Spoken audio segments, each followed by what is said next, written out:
Fala, gente, paz do Senhor Jesus. Olha, eu estava lendo um texto aqui da Palavra de Deus e eu decidi compartilhar com você um tema muito importante. É o tema o contentamento cristão. Eu anotei algumas coisas aqui, eu necessito compartilhar essa Palavra de Deus com você, então eu peço que você redobre a sua atenção para que você seja abençoado por tudo que vai ser dito aqui agora. Mas primeiro eu quero basear a minha reflexão com vocês na primeira carta de Paulo a Timóteo, capítulo 6, versículos 6 a 10. Olha o que diz. De fato, a piedade com contentamento é grande fonte de lucro, pois nada trouxemos para este mundo e dele nada podemos levar. Por isso, tendo o que comer e com que vestir-nos, estejamos com isso satisfeitos. Os que querem ficar ricos caem em tentação, em armadilhas e em muitos desejos descontrolados e nocivos, que levam os homens a mergulharem na ruína e na destruição. Pois o amor ao dinheiro é a raiz de todos os males. E algumas pessoas, por cobiçarem o dinheiro, desviaram-se da fé e se atormentaram com muitos sofrimentos. Eu queria compartilhar com você essa reflexão, o contentamento cristão. Por que isso é tão importante e, na verdade, o que isso significa? Bom, a princípio, contentar-se significa ser satisfeito, feliz com aquilo que você tem e é. E é exatamente sobre isso que Paulo começa a falar aqui. Ele começa essa reflexão desde o versículo 3, iniciando aí o capítulo 6 falando sobre isso. Ele no capítulo 5 começa a dar diversas instruções, ensinamento acerca das viúvas, líderes e dos escravos, que eram os funcionários na época. E a partir do capítulo 6, versículo 3, ele começa a falar sobre o amor ao dinheiro. Então ele está agora dando ensinamentos sobre dinheiro, sobre vida, sobre contentamento cristão. E nós precisamos aprender algumas coisas. Agora, Mateus, você falou sobre contentamento cristão, que é estar feliz, satisfeito com aquilo que você tem e é. Ok. Agora, primeiro, por que eu preciso ter esse sentimento de contentamento no meu coração? Por que eu preciso estar satisfeito com aquilo que eu tenho e não preocupado e ansioso com aquilo que eu não tenho? E não ficar numa busca desenfreada daquilo que eu não tenho? Por quê? Eu já vou voltar nesse ponto do não ficar ansioso ou preocupado excessivamente com aquilo que você não tem. Então significa que você não precisa buscar nada, não precisa ter metas, objetivos, propósito? Claro que não. É totalmente diferente uma coisa da outra. Agora, o que você não pode é essa preocupação e busca desenfreada por aquilo que não se tem e acabar esquecendo daquilo que você já tem. E quando você foca naquilo que você já tem, isso se chama contentamento. Agora, me mostra na Bíblia algumas lições sobre isso. Mostro. Versículo 7 já começa nos ensinando por que nós devemos ter esse sentimento de contentamento no nosso coração. Olha o que diz o versículo 7. Pois nada trouxemos para este mundo, e dele nada podemos levar. Então, qual é a primeira lição que a gente aprende com esse texto acerca de contentamento cristão? É que nada trouxemos e nada levaremos desse mundo. Então, talvez eu esteja falando para algumas pessoas aqui que estão desesperadamente buscando por aquilo que não tem, se esquecendo daquilo que tem. Não está vivendo plenamente o que Deus tem para ela. Não está vivendo a plenitude daquilo que Deus preparou para esta pessoa. Mas você precisa entender que aquilo que não temos, podemos alcançar, mas nunca se esqueça. Desse mundo, nada trouxemos e nada levaremos. Por que eu preciso estar contente com aquilo que eu tenho? Porque eu nada trouxe. Então, se eu tenho algo, significa que eu já conquistei coisas. E quando eu for embora desse mundo, também eu nada vou levar. Por que eu preciso ser contente, Mateus? Porque você não trouxe nada e nem vai levar nada. Jó disse, nu eu vi do ventre da minha mãe, e nu tornarei para lá. Deus me deu e Deus tomou. Contentamento cristão. Eu não trouxe nada, não vou levar nada, então eu estou feliz na situação que eu estou. Nada trouxemos e nada levaremos. Aquilo que você tanto busca, que você perde noites de sono, que você perde finais de semana, tempo com a sua família, tempo com Deus, com o propósito de alcançar aquilo, você não trouxe para esse mundo. E desculpe a péssima notícia, você também não vai levar. Então esteja contente com aquilo que você tem, porque nada trouxemos e nada levaremos. Tudo que conquistamos aqui, grave isso, perderemos um dia. O carro pode ter sido mais caro, ter o melhor seguro, um dia perderemos. Um dia não será mais nosso. Um dia esse celular, esse computador, notebook, tablet que está na sua mão, perto de você, que está te fazendo assistir esse vídeo, um dia não será mais seu. Nada trouxemos, nada levaremos. Versículo 8 nos dá uma lição muito mais preciosa. Que o versículo 8 diz assim, ó, por isso, tendo que comer e com que vestir-nos, estejamos com isso satisfeitos. Ou seja, tendo o necessário, estejamos contentes. Quando Jesus nos ensina a orar, Ele não nos ensina a pedir aquilo que queremos.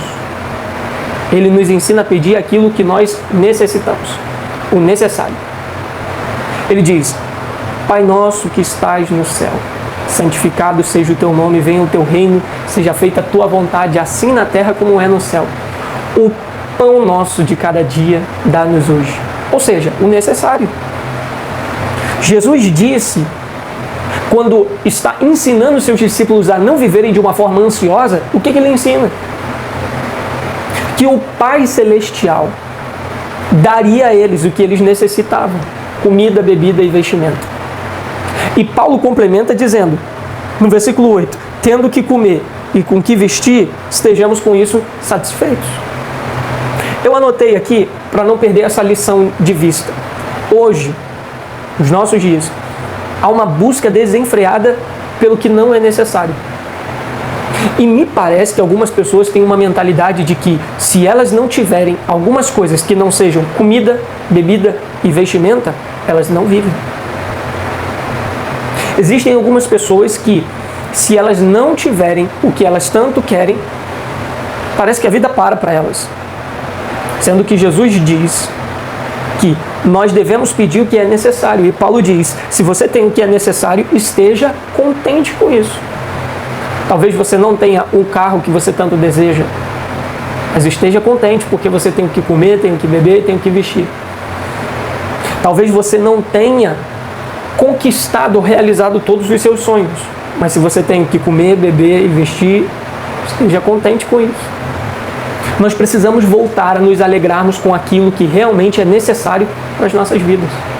Glória a Deus pela sua busca, pela sua dedicação em realizar seus sonhos. Mas o que traz o contentamento para um crente em Cristo Jesus não é um carro, não é uma casa nova, não é um apartamento, não é uma casa de praia, não é uma roupa de grife, mas o necessário, tendo que se vestir e o que comer. Esteja contente com isso. O que nos deixa contente não é um iPhone da última geração. O que nos deixa contente não é ter um computador, um escritório, um emprego dos sonhos, não é. O que tem que nos deixar contente é ter Deus na nossa alma em primeiro lugar e depois o que comer, o que vestir. Isso deve ser o motivo do nosso contentamento. Sempre estamos, escute, sempre estamos em busca do que queremos, mesmo que não seja tão necessário assim. Você precisa levar em consideração que aquilo que é necessário é que deve ter o seu foco. Fazendo assim, você terá uma vida mais leve, mais tranquila, com menos ansiedade e com mais gratidão no seu coração. Agora, avançando um pouco mais no versículo 9, Paulo continua dizendo, os que querem ficar ricos caem em tentação, em armadilhas e em muitos desejos descontrolados e nocivos, que levam homens a mergulharem na ruína e na destruição. Olha só que coisa interessantíssima. Porque a busca alucinada pelo que não é necessário pode te levar à ruína. Eu leio o versículo 9 mais uma vez.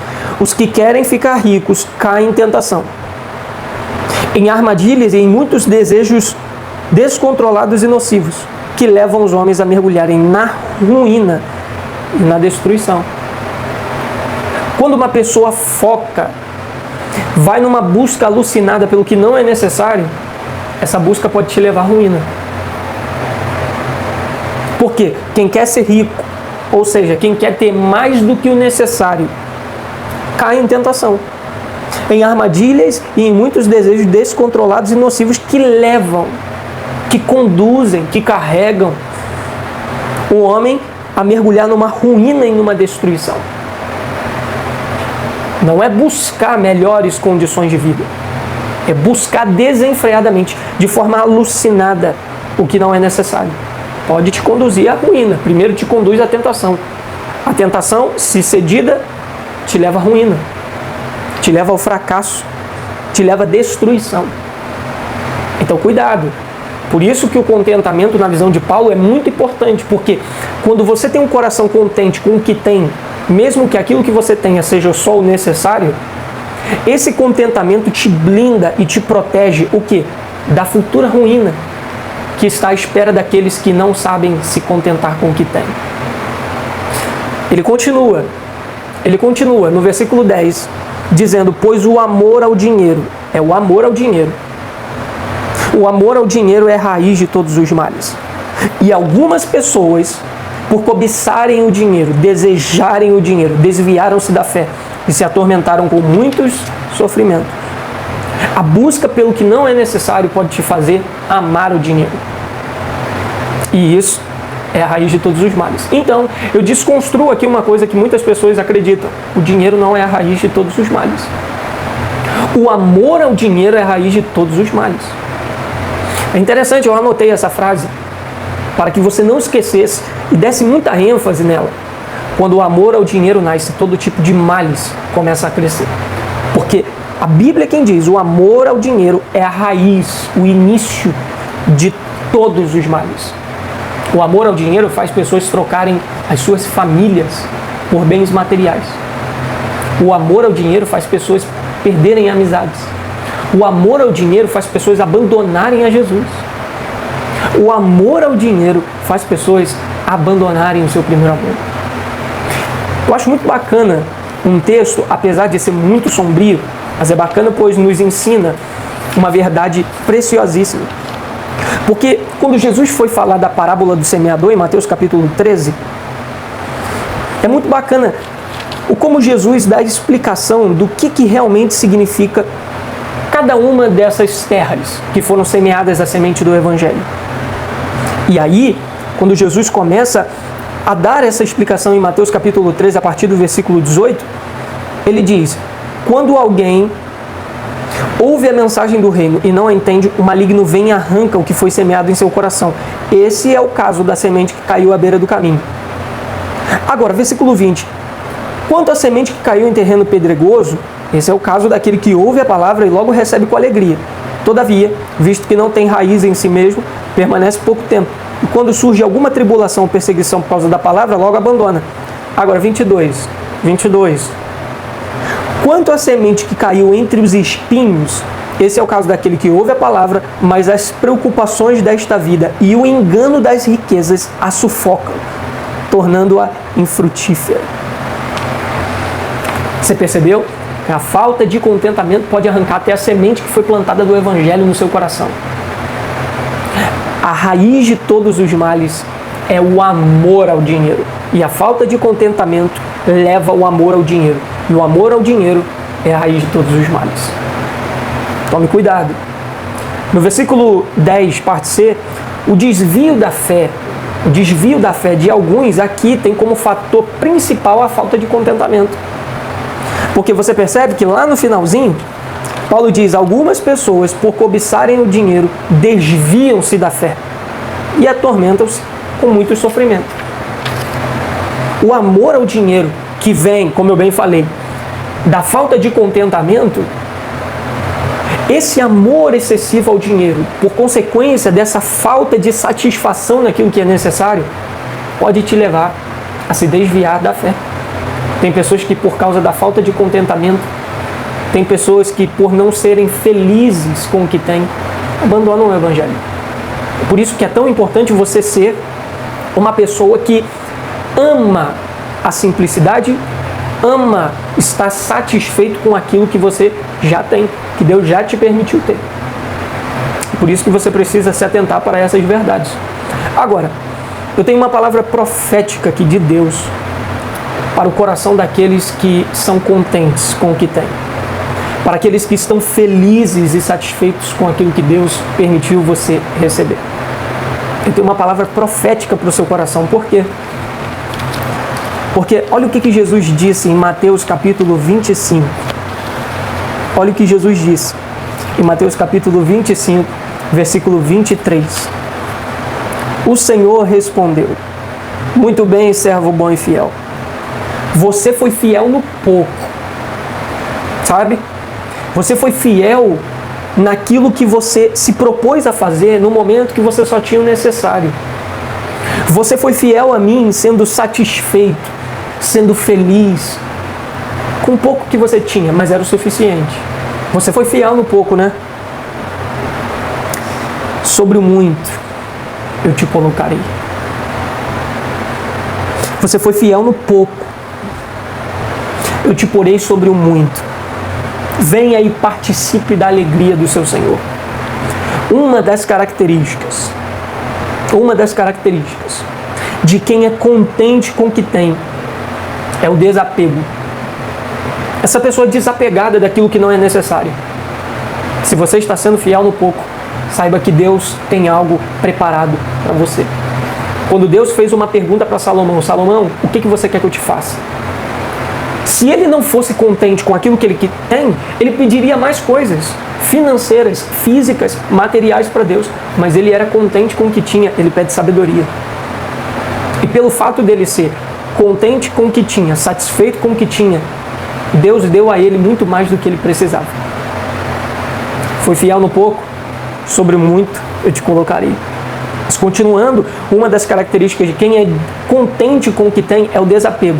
E Jesus disse uma coisa sobre essas pessoas que são contentes com o que têm, desapegados das coisas materiais, porque são muito felizes com aquilo que Deus já lhes proporcionou. Jesus disse em Mateus capítulo 19, versículo 29, é uma palavra profética para você, a segunda. Você foi fiel no pouco, você foi contente com as coisas necessárias, eu vou te colocar no muito. Agora a segunda que é muito semelhante a essa. Mateus 19, versículo 29 diz assim, e todos os que tiverem deixado casas, irmãos, irmãs, pai, mãe, filhos ou campos por minha causa, receberão 100 vezes mais e herdarão a vida eterna.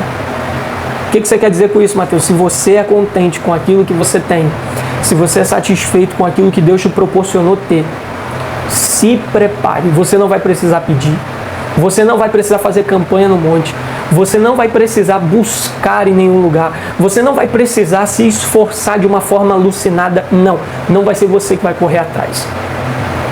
O que Deus tem preparado para aqueles que são contentes é 100 vezes mais. O que Deus tem preparado para aqueles que são desapegados daquilo que não é necessário, Deus tem 100 vezes mais. Aqueles que buscam de forma alucinada talvez nunca consigam alcançar aquilo que Deus vai dar a você que é contente com aquilo que tem. Receba essa palavra em nome de Jesus. Se você está sendo contente, se você está sendo satisfeito, se você está feliz com aquilo que Deus já tem te proporcionado, eu profetizo debaixo dessa palavra na autoridade do nome de Jesus. Ele vai te dar até aquilo que você não necessitava.